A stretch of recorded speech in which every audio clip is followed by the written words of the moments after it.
Iglesia Adventista del Séptimo Día Central de Medellín.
En mi vivir voy a decir que Cristo murió por mí en la cruz y me salvó.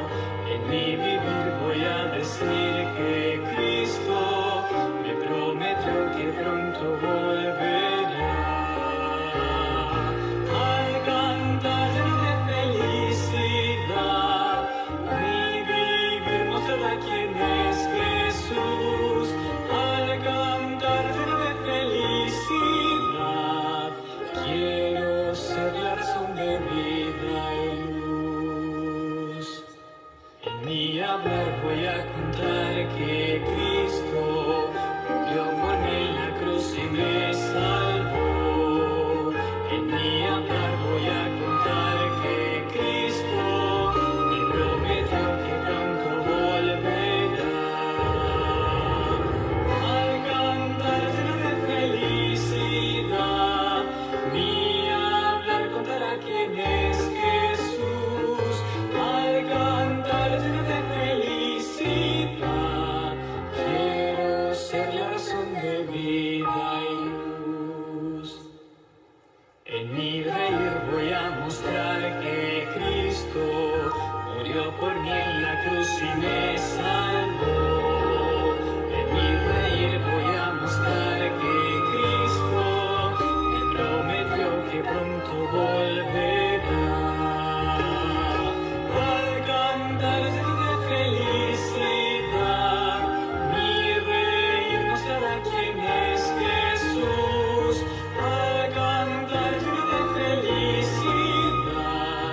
Buenas tardes, queridos hermanos. Mi nombre es Rosmira Palacios. Yo quiero que ustedes hoy se unan en oración conmigo, inclinando su rostro, cerrando sus ojos. Elevemos una oración al Señor. Pedimos: Excelso Dios, venimos a ti, un grupo de tus hijos, tu pueblo que has escogido y nos has llenado de bendiciones. Te suplicamos que sigas en medio nuestro, Señor, porque te necesitamos, no solo para sostener nuestra vida, sino para que permanezcas en medio nuestro y nos des tu perdón, nos des tu paz y nos des tu gozo. Te damos gracias, Señor, por nuestra familia, esas personas que tú has colocado tan cercanas y que nos acompañan en el transcurso de la vida. Hoy venimos a pedir por ella, para que tu bendición sea con cada miembro, y suplicamos que tu mano poderosa intervenga, porque un enemigo ha puesto cizaña, un enemigo ha hecho esto y ha traído enfermedad, nos ha traído discordia y ha alejado a muchos de tu presencia. Por eso te pedimos, porque confiamos que tú nos escuchas, que en cada familia, Señor, reine la paz, que reine el amor, que reine la alegría. Señor, que reines tú, que tu presencia sea siempre en medio de nuestras familias. Hoy intercedemos por aquellos hogares donde falta la salud, que tu poder se manifieste y pueda encontrar sanidad. Tú conoces, Señor, cada petición, cada suplicante, conoces su fe. Hoy, Señor, pedimos por ellos para que tu poder sea manifiesto. También hay hogares, Señor, que necesitan provisión de pan. Que podamos ser tus manos y podamos compartir lo que tú nos has regalado. Que tú nos muestres esos medios para conseguir los recursos que necesitamos.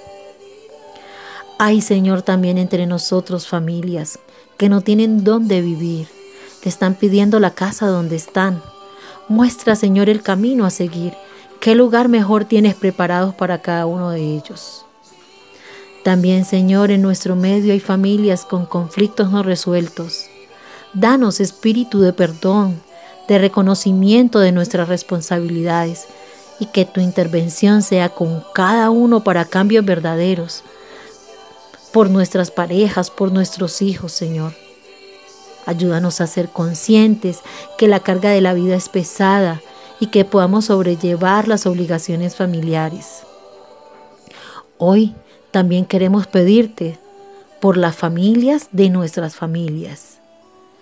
Ellos, Señor, tienen las mismas necesidades. Por nuestros padres, por nuestros hermanos, nuestros sobrinos, tíos y tías, primos, Señor. Algunos en algún momento pertenecieron a esta familia espiritual y ya no nos acompañan. Que tu Santo Espíritu siga trabajando en sus corazones. Hay otros que saben que existen, pero no se acercan a ti para encontrar salvación, para pedir perdón o para encontrar auxilio en las dificultades. Tú los amas, Señor, y tu plan también es para ellos, que podamos ser ejemplo y mostrarles tu grandeza y las grandes maravillas que tú has hecho con nosotros.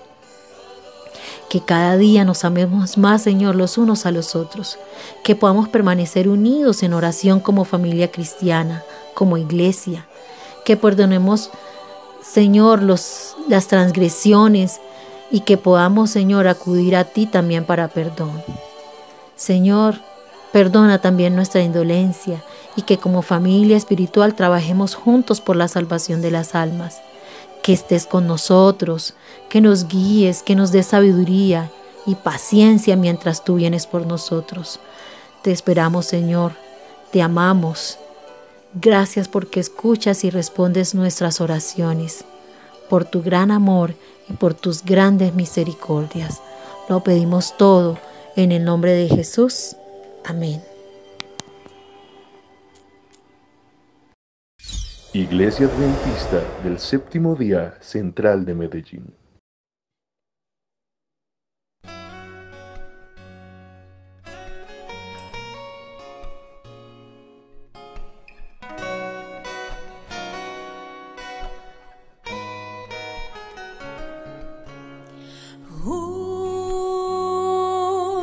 De mañana un nuevo sol que me da calor, me despierta con tu amor, la belleza de una flor a mi alrededor. Puedo ver a mi Creador, te doy mi corazón, puedo sentir tu presencia en mí. Debo ser fruto de tu amor, reflejar que tú me sostienes hoy y que así el mundo ve en mí que hay un Dios de amor que todo lo dio para darme la salvación.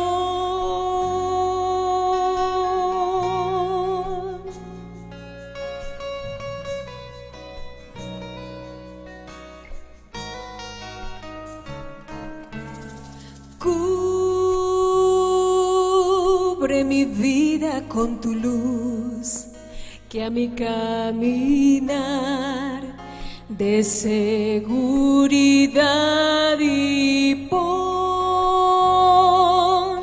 en mi boca tu hablar, dame tu perdón y tu gracia, por eso yo te doy mi corazón, puedo sentir tu presencia en mí. Debo ser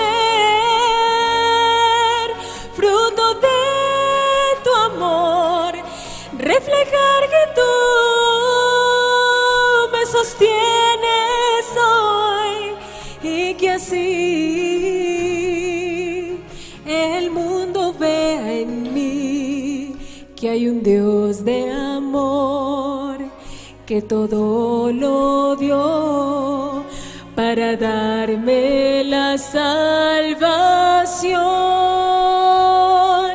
Te doy mi corazón, puedo sentir tu presencia en mí. Debo ser fruto de tu amor, reflejar que tú me sostienes hoy y que así el mundo ve en ti que hay un Dios de amor que todo lo dio para darte la salvación.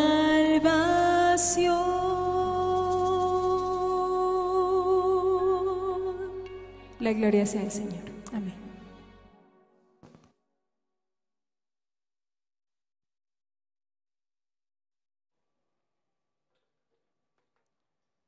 Buen día para todos.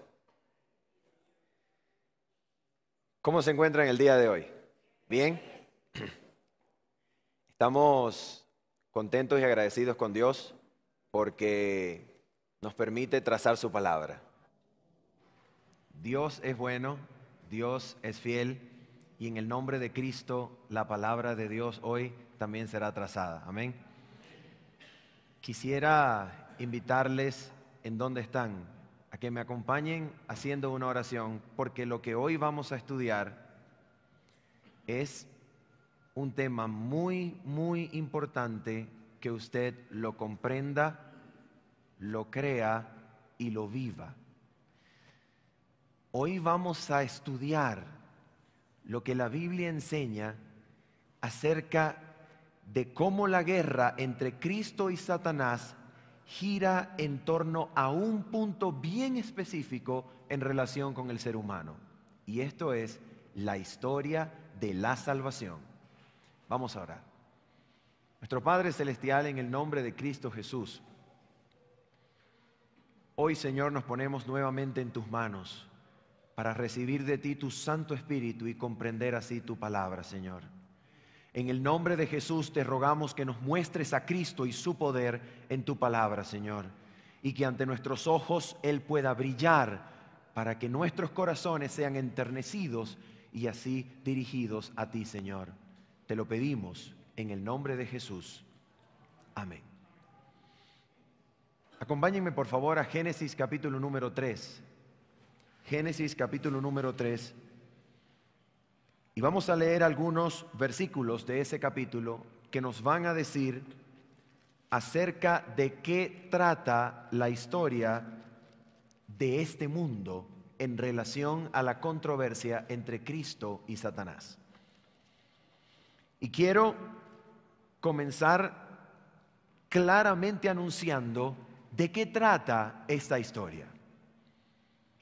Y presten mucha atención a eso porque es lo que vamos a tratar de ver en la palabra de Dios el día de hoy. Atención, escuchen esto.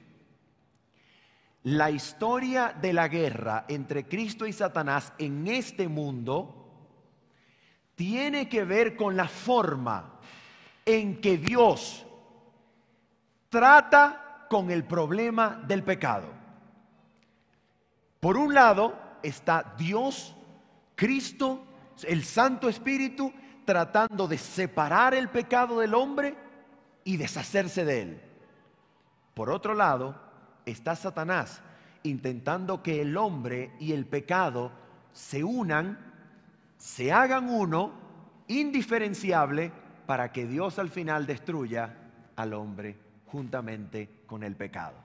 Entonces noten, por una parte está Dios, su Hijo y su Espíritu Santo tratando de ¿qué? De separar al hombre del pecado para deshacerse del pecado, condenar al pecado, extirpar el pecado de la creación. Y por otro lado está Satanás intentando que el pecado y el hombre no se separen, sino que se hagan uno, para que al final cuando Dios reaccione contra el pecado y lo destruya, destruya también ¿a quién? Al hombre. De eso trata todo. Y eso es lo que vamos a intentar ver el día de hoy. Génesis capítulo número 3, versículo número 7. Vamos a repasar desde el 6 mejor. Génesis capítulo 3, versículo 6 en adelante. La palabra del Señor declara: y vio la mujer que el árbol era bueno. ¿Recuerdan que dijimos ayer quién era el único que se atribuía la capacidad de llamar bueno a las cosas en Génesis capítulo 1 y Génesis capítulo 2? Dios. Pero ahora la mujer, mira esto, la mujer cuyos sentidos son engañados por Satanás, ve bueno lo que Dios ha dicho que es ¿qué? ¿Se dan cuenta? Es decir, la mujer entrampada por Satanás ve bueno y llama bueno lo que Dios ha prohibido expresamente. Sus sentidos han sido alterados para ver bueno lo que Dios no ha llamado bueno, sino malo. Y vio la mujer que el árbol era bueno para comer y que era agradable a los ojos. ¿Recuerdan cuáles eran los árboles agradables y deliciosos a la vista? Los que Dios dijo: de todo árbol del huerto podrás comer, ¿verdad? Pero no este no era agradable a la vista.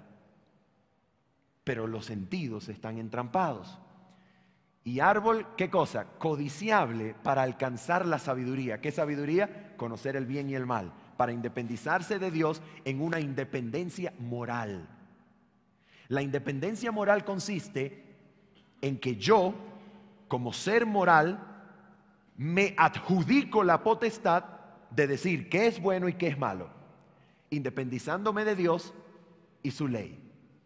Ahora dice que vio el árbol codiciable para alcanzar sabiduría y tomó de su fruto y comió y dio también a su marido, el cual comió así como ella. Versículo 7, mira lo que va a ocurrir. Entonces fueron abiertos los ojos de ambos y conocieron el bien y el mal. ¿Conocieron el bien y el mal? No, conocieron su desgracia. Conocieron su vergüenza. Y conocieron que estaban desnudos. Entonces cosieron hojas de higuera y se hicieron delantales. ¿Por qué hicieron delantales y hojas de higuera? Mira lo que dice el versículo 8. Y oyeron la voz de Jehová Dios que se paseaba en el huerto al aire del día, y el hombre y su mujer se escondieron de la presencia de Jehová Dios entre los árboles del huerto. Las hojas de higuera no fueron suficientes para esconderlos delante de la presencia de Dios y huyen detrás de los árboles del huerto para apartarse de la presencia y de la voz de Dios. ¿Por qué se apartan y huyen de la presencia de Dios? Por una sencilla razón, una ley espiritual. Escuche, grabemos esta ley espiritual. El pecado y Dios no pueden habitar en una misma esfera. Donde hay presencia de pecado, la presencia de Dios debe destruirlo, pues Dios y el pecado no pueden vivir en la misma esfera.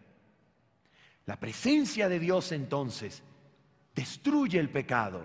La presencia de Dios es una santidad perfecta que hace inadmisible al pecado en ella. Por tanto, el hombre, habiendo pecado, se aparta de Dios y huye, se esconde, porque en la presencia de Dios sabe que no resiste en vida la misma presencia de Dios. No la resiste. Ahora mira lo que va a ocurrir aquí. Dios va a llamar al hombre y a su mujer. Y le dice así al hombre. Jehová Dios llamó al hombre y le dijo, ¿dónde estás tú? Versículo 10. Y él respondió, oí tu voz en el huerto y tuve miedo porque estaba desnudo y me escondí. Y ahora mira la pregunta tremenda del versículo 11. Y Dios le dijo, ¿quién te enseñó que estabas desnudo? ¿Has comido del árbol de que yo te mandé no comieses? Pregunto, ¿qué es lo que está aconteciendo de acuerdo al relato de Génesis 3? Lo que está ocurriendo es que Dios está llevando a cabo una escena de juicio. Estamos en una escena de juicio en donde hay un Dios que investiga las causas y consecuencias ¿de qué? Del pecado. Y quiero que ustedes aprendan algo que es la lección más importante que usted y yo podemos aprender de Dios y de su juicio. Mira, nosotros siempre hemos pensado que el juicio de Dios es para condenar. Nosotros le tememos al juicio porque pensamos que en el juicio la intención de Dios es condenar al pecador. No, en el juicio, tal como lo enseña el santuario, la intención de Dios es tratar con el problema del pecado para lograr separar al ser humano del pecado, para poder condenar el pecado con su fuego consumidor y librar al hombre de la condena. Les voy a dar un ejemplo. Imagínense que yo vivo en el Antiguo Testamento, ¿ok? Vivo en el Antiguo Testamento y voy caminando hacia el santuario. Y voy hasta el santuario y llego hasta la puerta del santuario. ¿Puedo pasar de la puerta hacia adentro? No, no puedo pasar. ¿Por qué? Porque no soy sacerdote y solo los sacerdotes están en el santuario. ¿Hasta dónde llego yo? Hasta la puerta, ¿cierto? En la puerta yo tomo un instrumento filoso, si usted lo quiere llamar cuchillo o un pedernal filoso. Se inmolaba la víctima, se recogía su sangre en un tazón y la sangre de la víctima la llevaba no yo, sino el sacerdote a un lugar que se llamaba el altar de bronce, en donde ¿qué había en ese altar? ¿Qué había? Un fuego que siempre estaba encendido, nunca debía apagarse, que de hecho encendió Dios desde el cielo cuando el santuario por primera vez fue inaugurado. ¿Y qué pasa con ese fuego? De inmediato ese fuego me dice que Dios es fuego consumidor para el pecado. Y Dios desea consumir todo lo que sea pecado. Por eso el sacerdote, después que derramaba la sangre de mi sacrificio al pie del altar, ¿saben qué hacía con lo demás? Agarraba el animal que quedaba, la víctima, separaba las partes llenas de grasa, la grosura del animal, y las quemaba ¿dónde? Las quemaba en el fuego. La grasa o la grosura es lo que Isaías dice que ha llenado el corazón del hombre y por eso no pueden oír la voz del eterno Dios. Porque la grosura representa el pecado que se quema en el fuego del altar. En otras palabras, el santuario enseña que Dios es fuego consumidor que destruye el pecado. Por si eso fuera poco, una vez al año, una sola vez al año, después que se repetía vez tras vez por cada individuo del pueblo de Israel ese proceso, Dios una vez al año autorizaba al sumo sacerdote a entrar ante la presencia de Jehová. Y la presencia de Jehová se manifestaba en medio del arca del pacto, que quedaba en un lugar llamado el lugar santísimo. Se manifestaba entre querubines, entre ángeles que cubrían. La presencia de Dios se manifestaba ¿cómo? A través de una luz inaccesible para todo humano, sino solamente una sola vez al año Dios autorizaba al sumo sacerdote para que le hiciera frente a la presencia de luz, de gloria, de fuego de Jehová en medio del santuario. ¿Se dan cuenta? Dios es fuego consumidor, el pecado no puede alcanzarlo. El hombre pecador llegaba hasta la puerta, el sacerdote llegaba hasta el altar de sacrificio y con el incienso llegaba hasta un lugar en donde la cortina separaba la presencia de Dios de él. Pero una sola vez al año el sumo sacerdote entraba, pasaba la cortina hasta la misma presencia de Jehová. Pregunto, ¿qué es lo que nos está queriendo enseñar el santuario? Que la presencia de Dios y el pecado no pueden habitar juntos, que Dios no tolera el pecado y que la intención de Dios es extirpar, eliminar el pecado de la tierra. Eso enseña el santuario.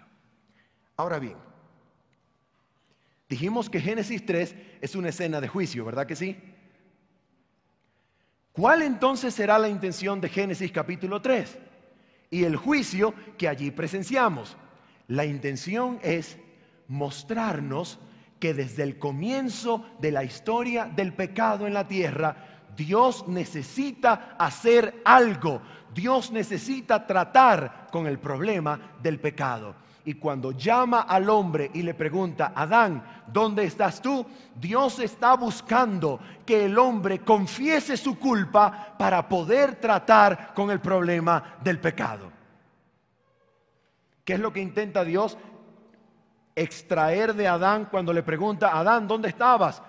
¿Quién te dijo que estabas desnudo? ¿Comiste del árbol del cual yo te mandé diciendo que no comieres? ¿Qué está buscando Dios? Extraer de Adán la confesión del pecado para que Dios pueda encargarse de ese problema. ¿Y qué dijo Adán? Vamos a ver qué dijo. Génesis capítulo 3, versículo número 12. Mira la respuesta de Adán. Y el hombre respondió, la mujer que me diste por compañera me dio del árbol y yo comí. ¿De quién es la culpa? No es mi culpa, dijo Adán. Hay una mujer, Elena de White dice que Adán nunca vio tan hermosa a Eva como cuando tenía el fruto mordido en la mano. Nunca la vio tan hermosa. La vio tan hermosa que dijo, prefiero echar la suerte con ella que creer que Dios tiene razón y nos va a matar a los dos. Entonces mira lo que pasa. El hombre dice, no señor, esa no es mi culpa, es la mujer, pero me la diste tú. Y entonces Dios interpela a la mujer, confronta a la mujer y le dice lo siguiente, versículo número 13. Entonces Jehová Dios dijo a la mujer, este es el problema de usar lentes cuando uno predica. Entonces Jehová Dios dijo a la mujer, ¿qué es lo que has hecho? Y mira lo que dice la mujer, mira lo que dice la mujer. Y dijo la mujer, la serpiente me engañó y yo comí. ¿Alguno de ustedes escuchó alguna partícula de responsabilidad y aceptación de culpa en Adán y Eva? No. El hombre señala a la mujer porque Dios la dio. Y la mujer señala a la serpiente porque Dios la puso allí. No hay confesión. Ahora mira lo que Dios va a hacer. Mira esto. Ahora Dios ya habló con el hombre, ya habló con la mujer. ahora Dios va a hablar con la serpiente. Vamos a ver cómo habla Dios con la serpiente. Mira esto, versículo 14. Génesis 3, versículo 14. Dios va a hablar con la serpiente y vamos a notar la primera diferencia. Cuando Dios habla con el hombre y su mujer, ¿qué es lo que Dios hace? Les pregunta, ¿cierto? Porque intenta extraer una confesión. Pero cuando habla con la serpiente, vean con sus propios ojos y noten si hay alguna pregunta de parte de Dios. Jehová dijo a la serpiente, por cuanto esto hiciste. ¿Cómo le dijo al hombre? ¿Qué hiciste? Y a la mujer, ¿qué has hecho? Y a la serpiente le dice, porque esto hiciste. Es decir, Dios y la serpiente, ahora sí, vamos a cambiar. Es el problema de los lentes.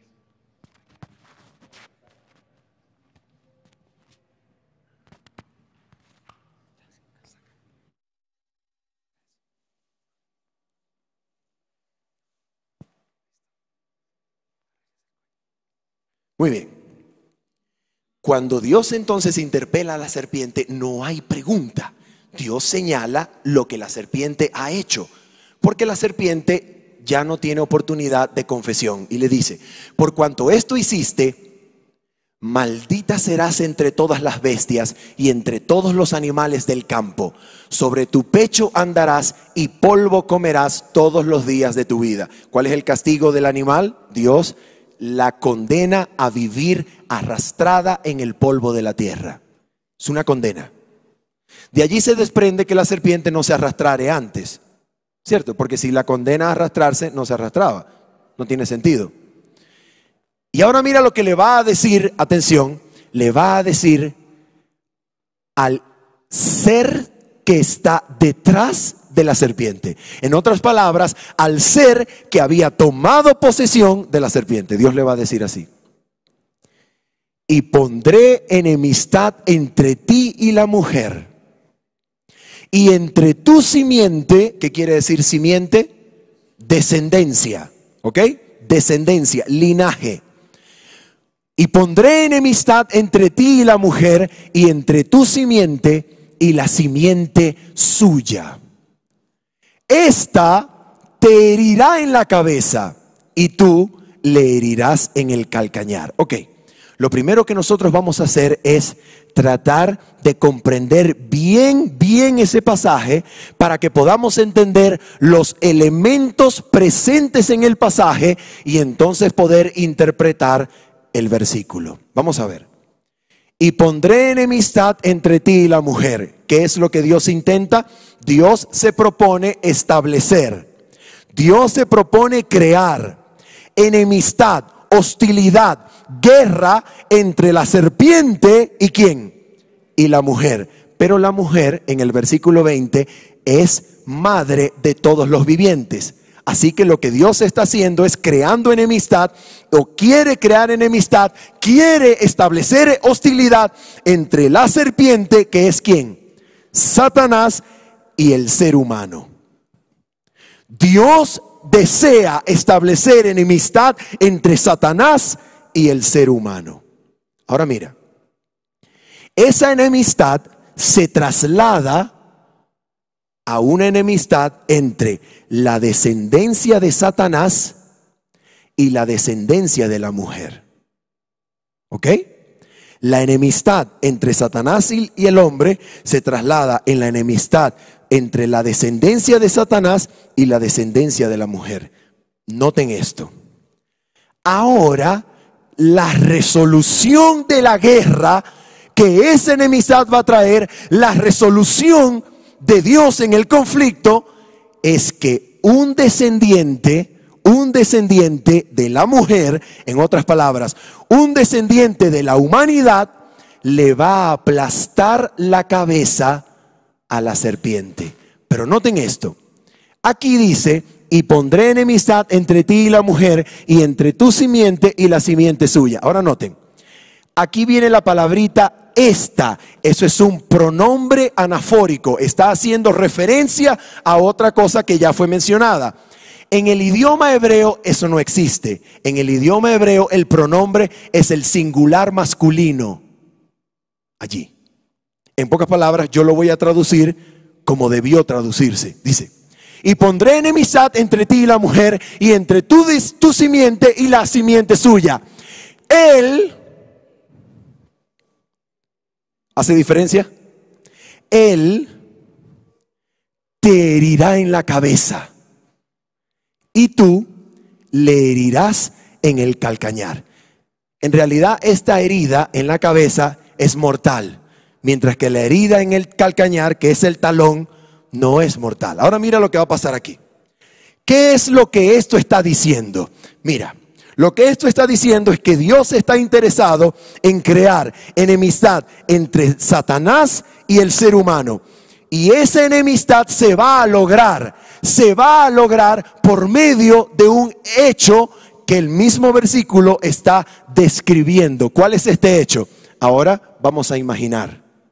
Porque allí dice que el descendiente de la mujer, el descendiente de la humanidad, pronombre singular masculino, el descendiente de la humanidad le va a aplastar la cabeza a Satanás.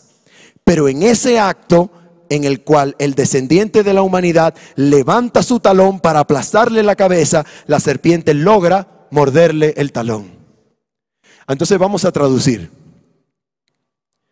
Mediante un acto de dolor causado al descendiente de la humanidad, se le aplastaría la cabeza a Satanás. Lo repito. Mediante un acto de dolor causado al descendiente de la humanidad, se le aplastaría la cabeza a Satanás. ¿Sí? Y gracias a ese acto de dolor, mediante el cual se le aplastaría la cabeza al diablo, Dios lograría establecer entre Satanás y el hombre, ¿qué cosa?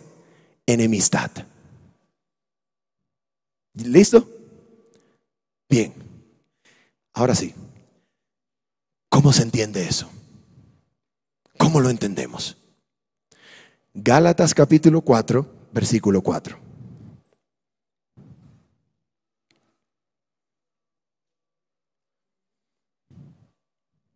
Dice así: pero cuando vino el cumplimiento del tiempo, pregunto, ¿qué tiempo?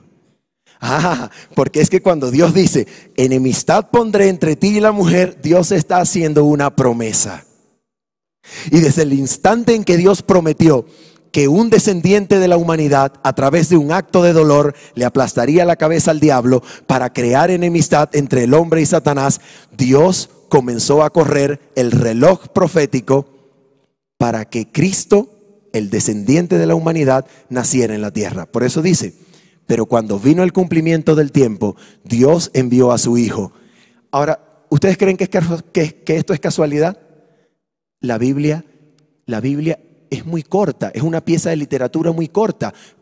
Para afirmar, narrar la historia de la humanidad, es un libro muy pequeño.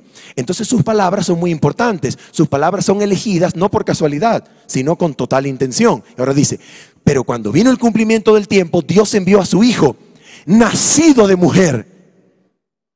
¿Ve? Y enemistad pondré entre ti y la mujer. Cristo nació de mujer con la finalidad de aplastarle la cabeza a Satanás. Ahora bien, ¿cuál es el problema que Dios está tratando de solucionar a través del juicio en donde pronuncia la promesa de crear enemistad entre el hombre y Satanás? ¿Cuál es el problema? Dios necesita deshacerse ¿de qué cosa? Del pecado. ¿Será que cuando Cristo nació, la Biblia supo que Él venía a deshacerse del pecado? Mira lo que dice la Biblia en Mateo capítulo número 1, versículo 21. Mateo capítulo número 1, versículo 21. Mira lo que dice aquí. Dice así: y dará a luz un hijo, y llamará su nombre, ¿qué cosa? Jesús. La palabra griega Jesús viene del hebreo Yoshua, que viene de una palabra hebrea cuyas consonantes significan salvar.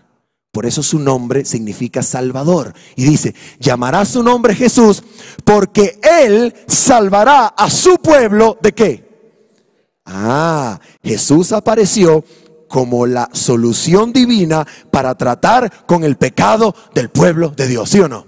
Jesucristo apareció para deshacer las obras de Satanás, el pecado. Y por eso nació de mujer, nacido de mujer, nacido bajo la ley, para ser el solucionador del problema del pecado. Ahora bien, ¿cómo Jesús va a solucionar el problema del pecado? A ver, repasemos. A través de un acto ¿de qué? De dolor, el descendiente de la humanidad, Jesucristo, le aplastaría la cabeza a Satanás. ¿Para qué? Para crear enemistad entre el hombre y Satanás. Entonces vamos a buscar cuál es el acto de dolor por medio del cual Cristo le aplasta la cabeza a la serpiente. ¿Cuál es el acto de dolor? Filipenses capítulo 2. Filipenses capítulo 2. Versículos 5 al 8. En estos versículos Dios nos va a decir lo que estuvo en la mente del Padre Celestial, lo que estuvo en la mente de Dios, lo que estuvo en la mente de Cristo cuando decidió hacerse un descendiente de la humanidad. Haya pues en vosotros este sentir que hubo también en Cristo Jesús. Versículo 6. El cual, es decir, Jesús, siendo en forma de Dios, no estimó el ser igual a Dios como cosa a la cual aferrarse. ¿Se dan cuenta? Cristo siendo igual a Dios, siendo igual a su Padre, habitando en el trono celestial, en medio de la adoración angelical, no estimó eso como algo a lo cual aferrarse, sino, ¿qué pasó? Se despojó a sí mismo. ¿De qué se despojó Jesús?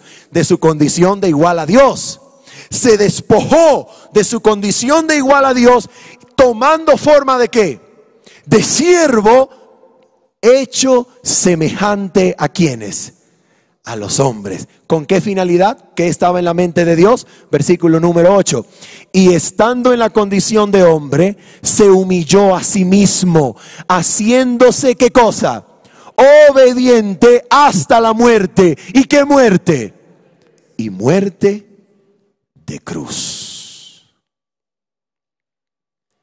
El autor cristiano C.S. Lewis dice que la cruz solamente pudo convertirse en un símbolo religioso cuando murió la última persona que con sus propios ojos vio un crucificado. ¿Saben por qué? Porque un crucificado era el mayor espectáculo de terror, de tortura de la humanidad antigua. Mira, los romanos tenían la costumbre de llegar a un pueblo y beber de la cultura local del pueblo conquistado. Cuando los romanos conquistan las tierras mesopotámicas, se dan cuenta que hay un castigo asirio llamado empalamiento, que consistía en clavar en una estaca de madera a los vencidos en batalla.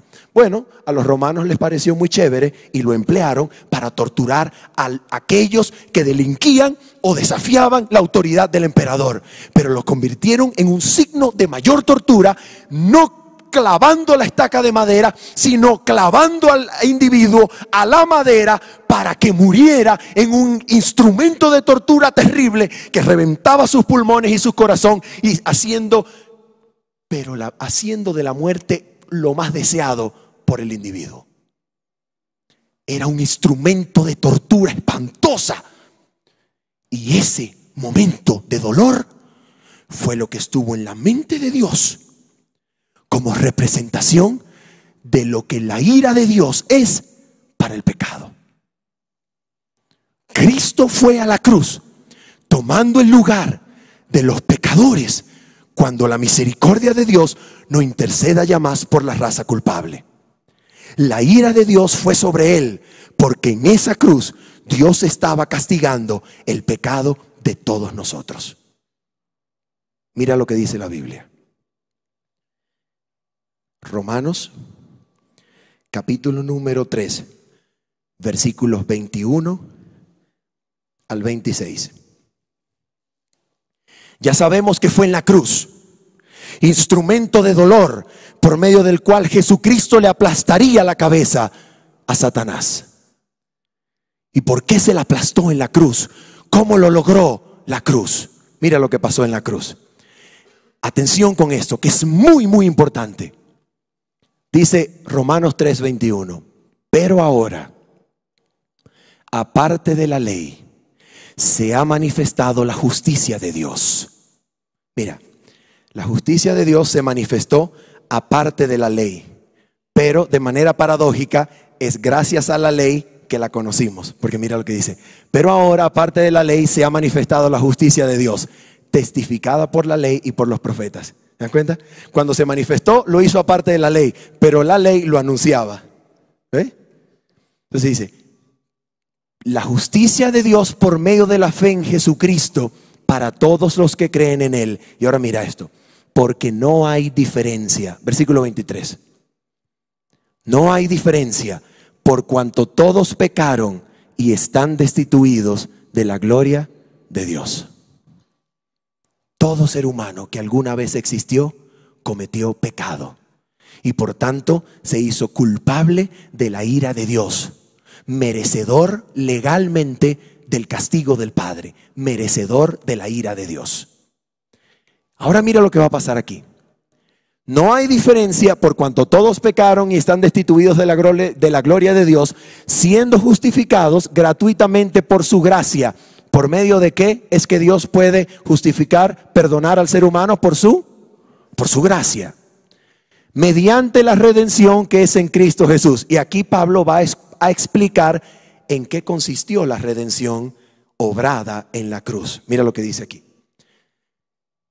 A quien Dios puso como propiciación por medio de la fe en su sangre. Wow, demasiado contenido en este versículo, pero vamos a intentar comprenderlo. A Jesús Dios lo estableció como propiciación. ¿Qué cosa es eso? ¿Qué palabra tan extraña? Propiciación, ¿qué será eso? Mira, la palabra propiciación en el idioma griego es la palabra hilasterion en ese lugar. Hilasterion. Algunas veces la palabra aparece como hilasmos, pero aquí es el único lugar de toda la Biblia en el Nuevo Testamento donde la palabra propiciación aparece traduciendo el vocablo griego hilasterion. ¿Qué significa eso de hilasterion? ¿De dónde salió esa palabra? Les explico. La palabra salió de esta traducción. Cuando los eruditos bíblicos tradujeron la Biblia del hebreo al griego, cuando llegaron a Éxodo capítulo 25, cuando se menciona la parte del arca del pacto que cubre el arca y está hecha de una sola pieza de querubines, ¿cómo se llama esa parte? ¿Cómo se llama? Propiciatorio. Bueno, en hebreo esa tapa se llamaba caporet. La palabra hebrea caporet viene de 3 consonantes que quieren decir capar, kipur, perdón, expiar. ¿Ok? Entonces la tapa del arca se llamaba caporet. Cuando los hebreos tradujeron el hebreo al griego, la tapa que se llamaba caporet, que quiere decir perdón, expiación, extirpar el pecado, la tradujeron hilasterion. Y hilasterion se la llevó Pablo y la puso aquí en Romanos 3:25 y dijo que Cristo Jesús fue puesto como tapa del arca propiciatorio por Dios. ¿Y qué quiere decir eso? Explico. Cristo es el lugar en donde Dios puede perdonar por medio de la sangre de su Hijo el pecado.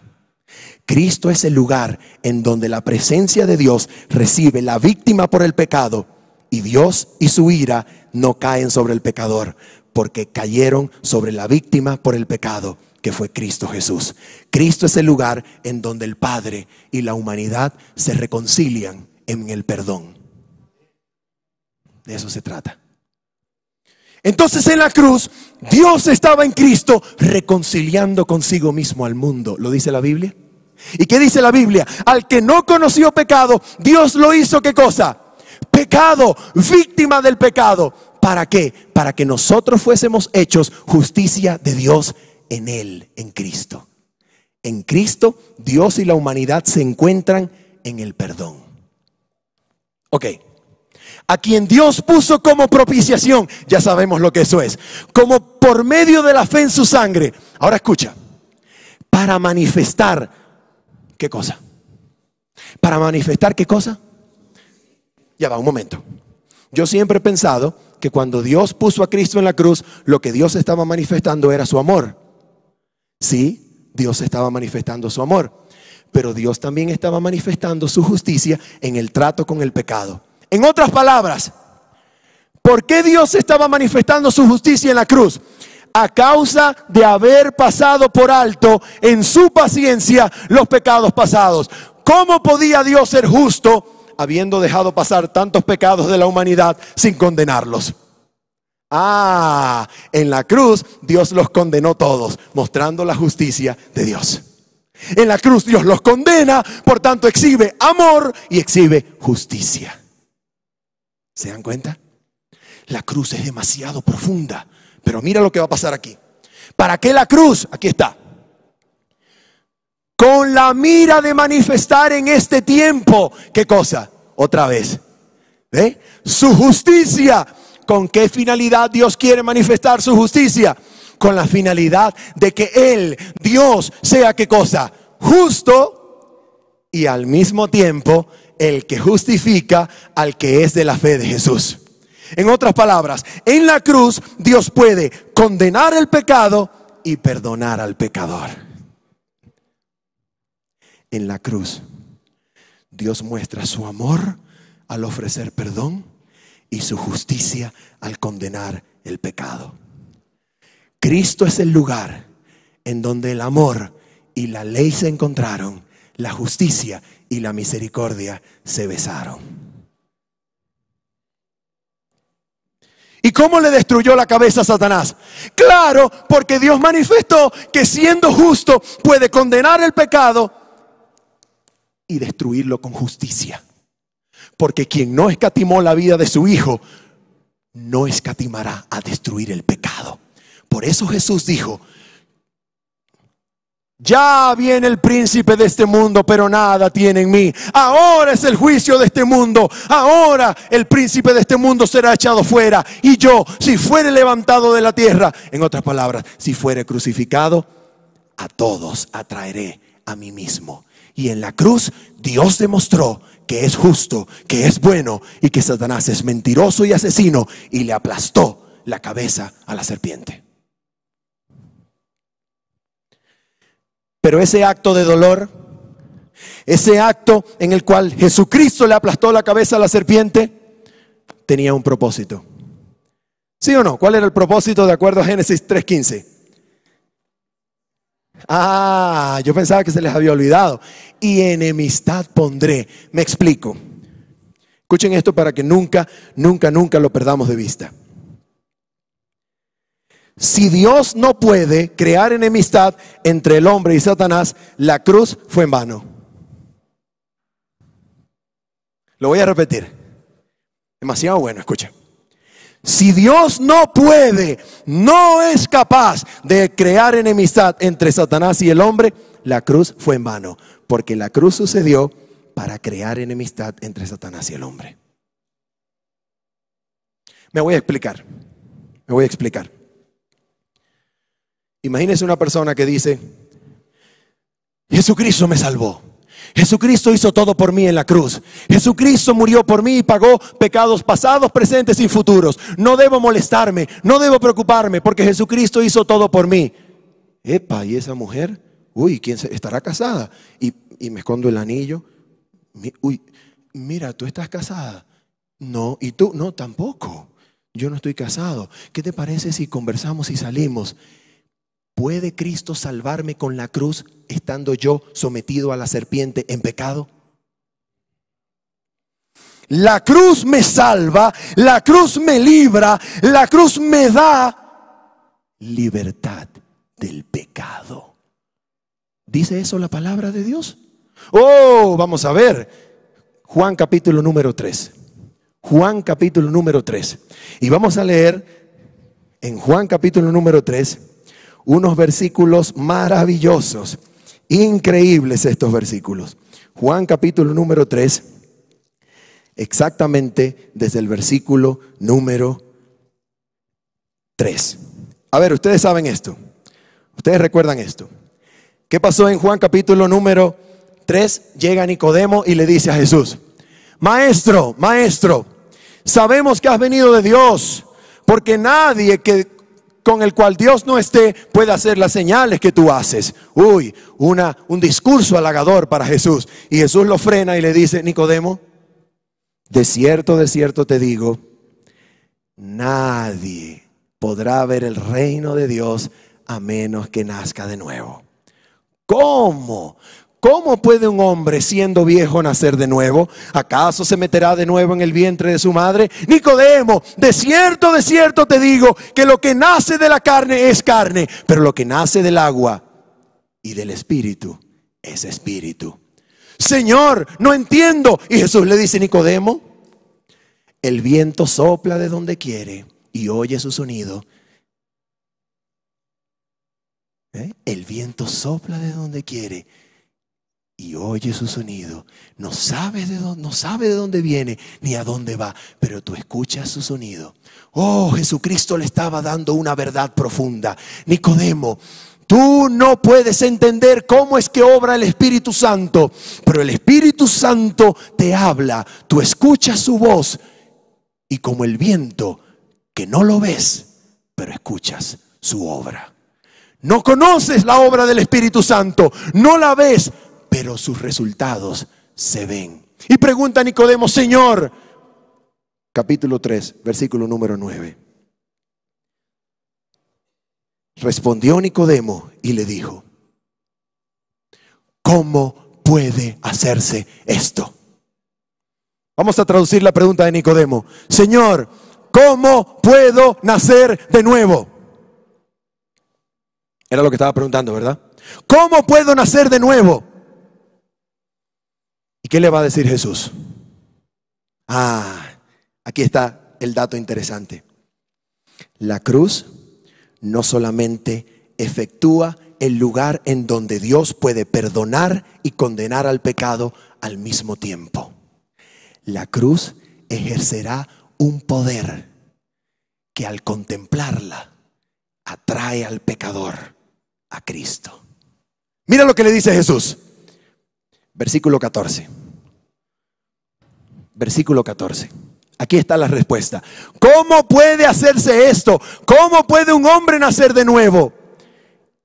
Como Moisés levantó la serpiente en el desierto, así es necesario que el Hijo del Hombre sea levantado. ¿Recuerdan el episodio? Números capítulo 21. Dios le dijo a Moisés: Moisés, levanta la serpiente en una estaca de bronce, y sucederá que todo el que sea mordido y mire la serpiente vivirá. Ahora Dios en Cristo Jesús está levantando a Cristo. Como Moisés levantó la serpiente en el desierto, Dios levanta a Cristo de la tierra para que todo aquel, ya no dice que lo mire, sino para que todo aquel que en Él cree no se pierda, mas tenga vida eterna. Dios levantó a Cristo para que al contemplar la cruz ejerza un poder transformador y nos atraiga y creamos en Él para tener la vida eterna. ¿Quieren leerlo con sus propios ojos? Primera cita del Espíritu de Profecía. Un poder que atrae y transforma. Escuchen. Mira esta pregunta, maravillosa. Mira esta pregunta. ¿Cómo hemos de salvarnos entonces? ¿Quién preguntó eso? El Espíritu de Profecía, Elena de White, preguntó: ¿cómo hemos de salvarnos entonces? Mira la respuesta. Como Moisés levantó la serpiente en el desierto, así también el Hijo del Hombre ha sido levantado. Y todos los que han sido engañados y mordidos por la serpiente pueden mirar y vivir. Oh, qué gloriosa verdad. Ahora mira más. He aquí el Cordero de Dios que quita el pecado del mundo. ¿En dónde lo quitó? En la cruz. Pero la cruz no es un evento del pasado. La cruz es una realidad viviente. Mira por qué. Dice, la luz que resplandece de la cruz revela el amor de Dios. Su amor nos atrae a Él. Si no resistimos esta atracción, seremos conducidos al pie de la cruz, arrepentidos por los pecados que crucificaron al Salvador. ¿Qué más dice? Entonces, el Espíritu de Dios produce por medio de la fe una nueva vida en el alma. ¿Y en qué consiste esa vida? Los pensamientos y los deseos se sujetan en obediencia a la voluntad de Cristo. El corazón y la mente son creados de nuevo a la imagen de aquel que obra en nosotros para someter todas las cosas así. Entonces la ley de Dios queda escrita en la mente y en el corazón. Y podemos decir con Cristo, el hacer tu voluntad, Dios mío, me ha agradado. ¿Se dan cuenta? Ya va, ¿la cruz es un evento solo del pasado? No, la cruz es usada por el Espíritu de Dios para atraernos a Cristo, para que al contemplar el sacrificio de Cristo, nuestro corazón y mente sean atraídos a Cristo y el Espíritu cree en nosotros una vida nueva, una vida capaz de obedecer la ley de Dios.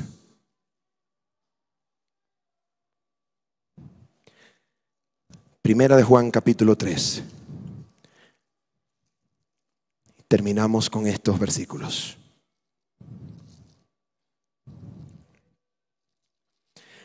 Si Cristo y su plan de salvación no pueden crear enemistad entre el hombre y Satanás, la cruz no surtirá efecto.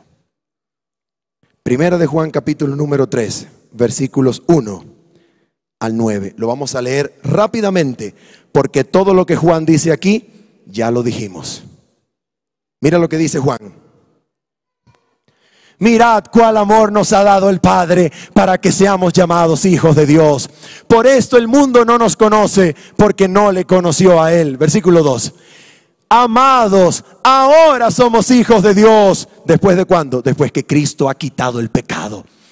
Ahora somos hijos de Dios y aún no se ha manifestado lo que hemos de ser. Pero sabemos que cuando Él se manifieste, ¿cuándo se manifestará Cristo? En su segunda venida. Sabemos que cuando Él se manifieste, seremos semejantes a Él porque le veremos tal como Él es. Y ahora mira esto, se pone bueno.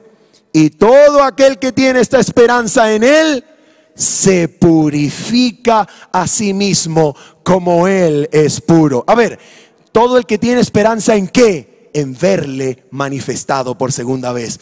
¿Qué pasa con aquel que tiene esa esperanza? Se purifica a sí mismo como Él es puro. Y ahora mira lo que va a decir. Todo aquel que comete pecado infringe también la ley, pues el pecado es infracción de la ley. Versículo número 5. Ay, ay, ay. Y sabéis que Él, es decir, Jesús, apareció ¿para qué? ¿Para qué? Para quitar nuestros pecados en la cruz, ¿verdad que sí?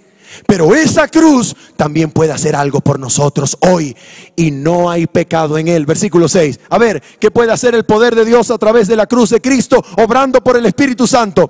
Todo aquel que permanece en Él.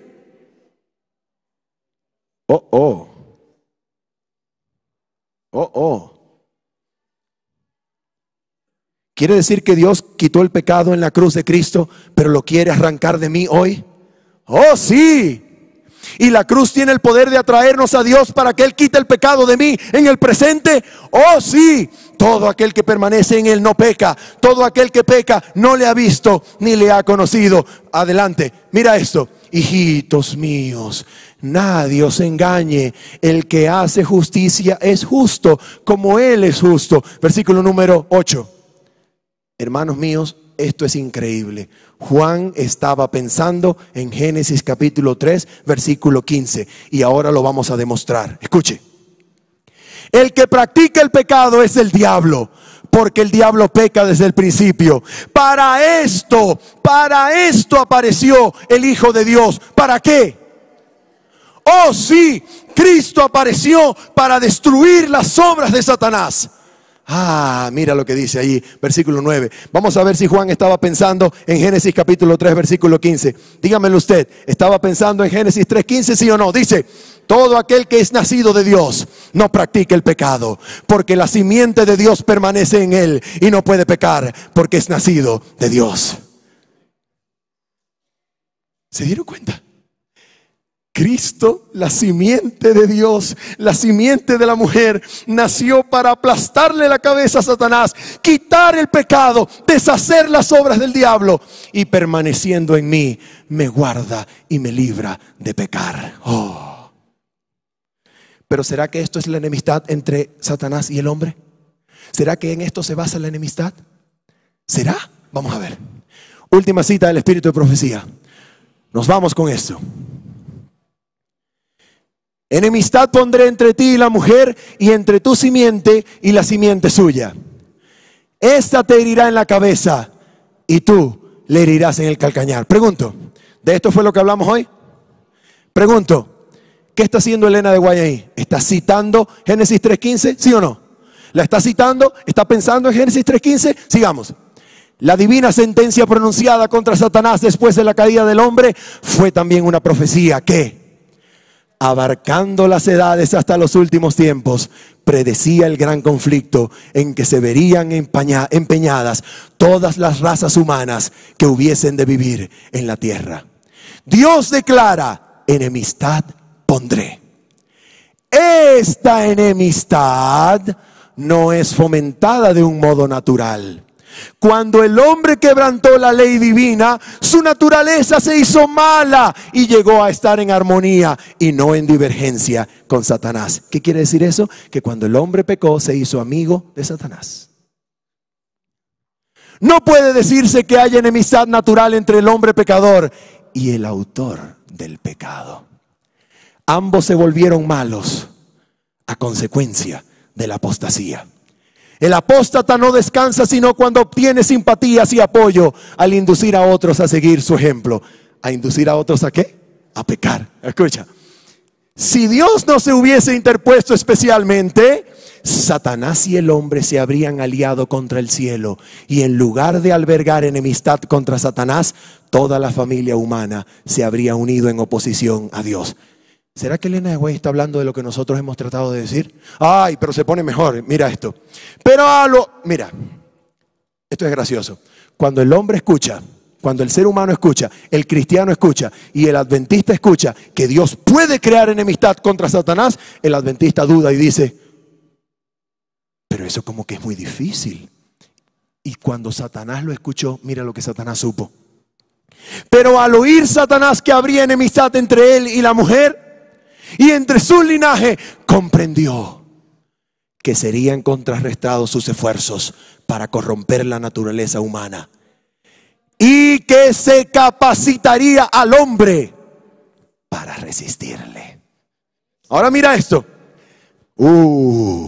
Por gracia sois salvos por medio de la fe, sí, pero la gracia es más que perdón. Escucha. La gracia que Cristo derrama en el alma es la que crea en el hombre enemistad contra Satanás. Y escucha cómo le llama a él la gracia. Escucha cómo se le dice la gracia. Sin esta gracia transformadora, sin este poder renovador, el hombre seguiría siendo esclavo de Satanás, siempre listo para ejecutar sus órdenes. Pero el nuevo principio introducido en el alma, ¿qué principio? La gracia. La gracia de Cristo se introduce en el alma. ¿Y qué hace? El nuevo principio introducido en el alma crea. ¿Es capaz Dios de crear enemistad entre el hombre y Satanás? Crea un conflicto allí donde hasta entonces reinó la paz. El poder de Cristo, el poder que Cristo comunica, habilita al hombre para resistir al tirano y usurpador.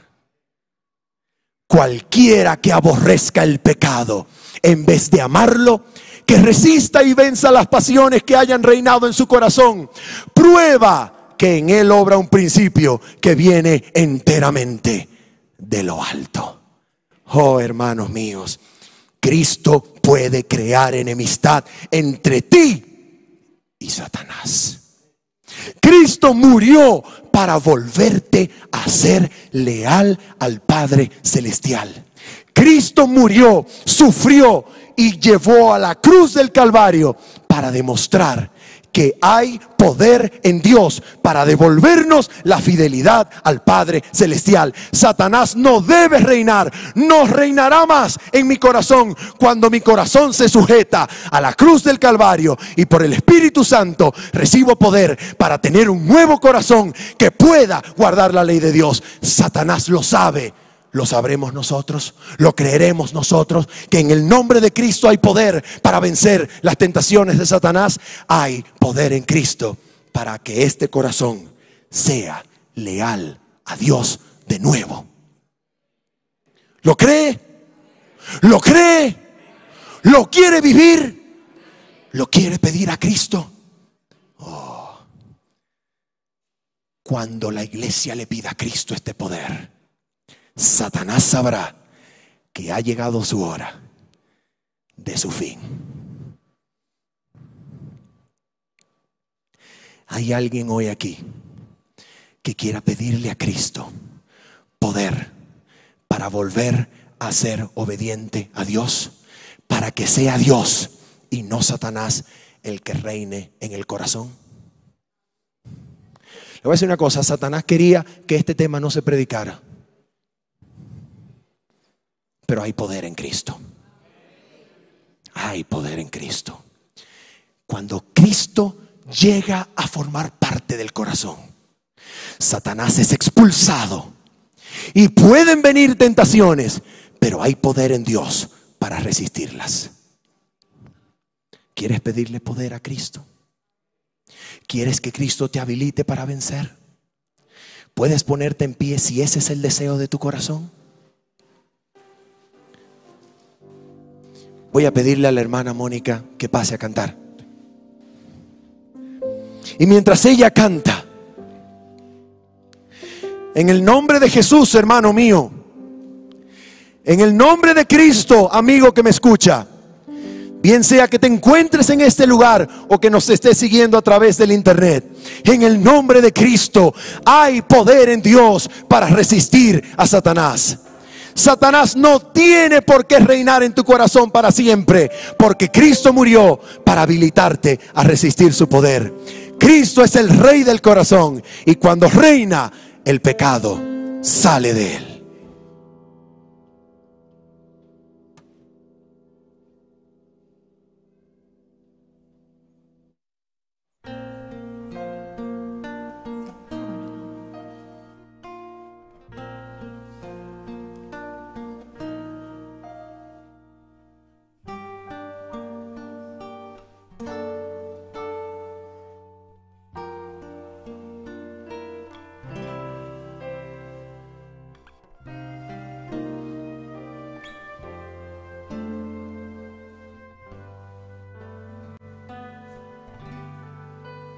Tan triste y tan lejos de Dios me sentí, y sin el perdón de Jesús, mas cuando su voz amorosa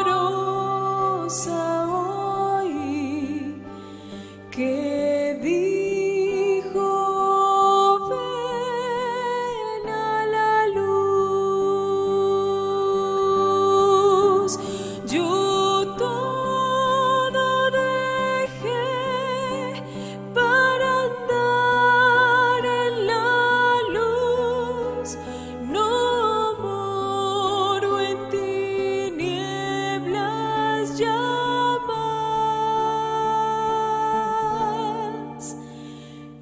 Encuentro la paz en seguir a Jesús y vivo en la luz de su faz.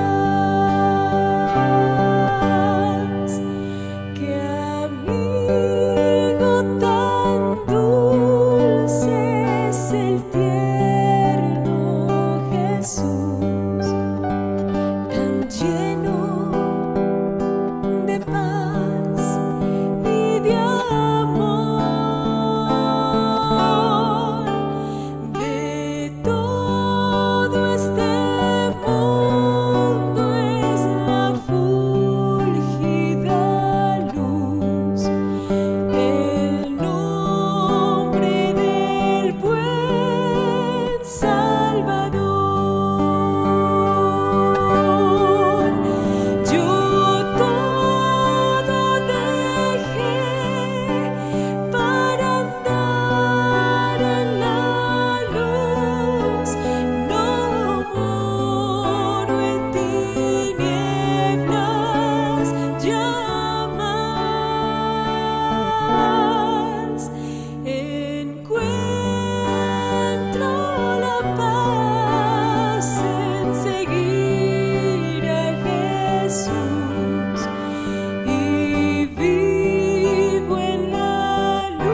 salvación hallarás.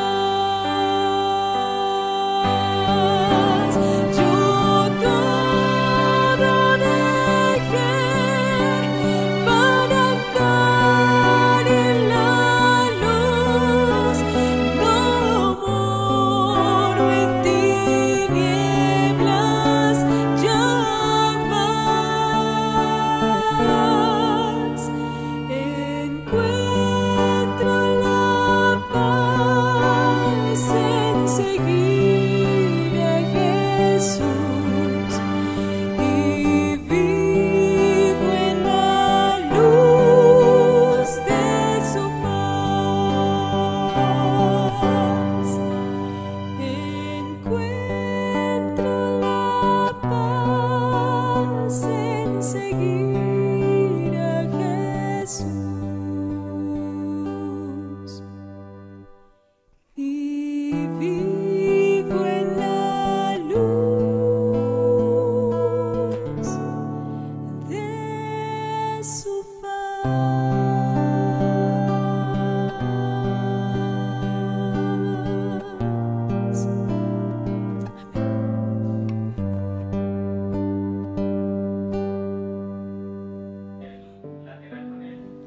Vamos a arrodillarnos.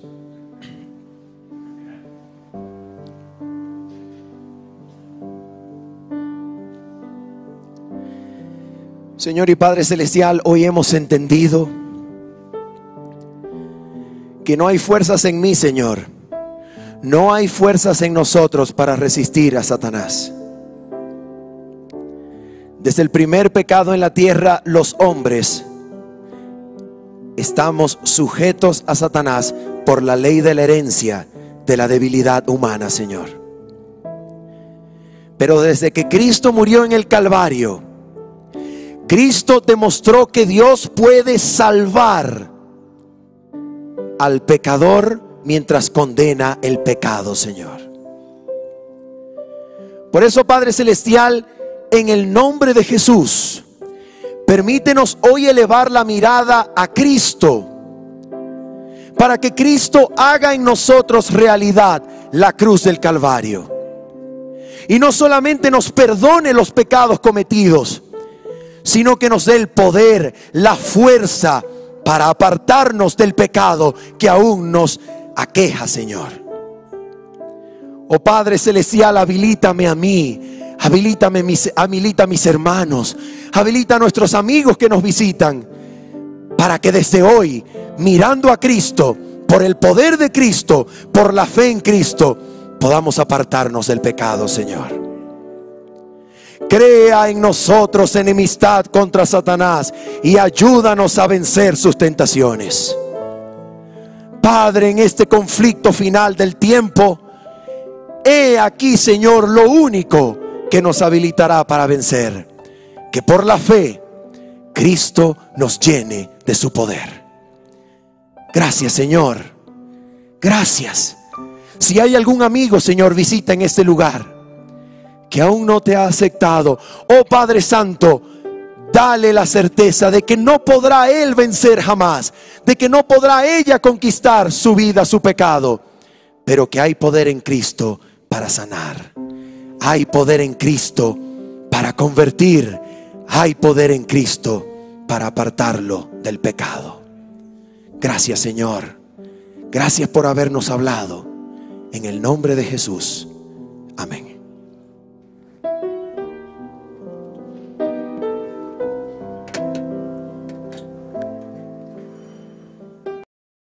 Iglesia Adventista del Séptimo Día Central de Medellín.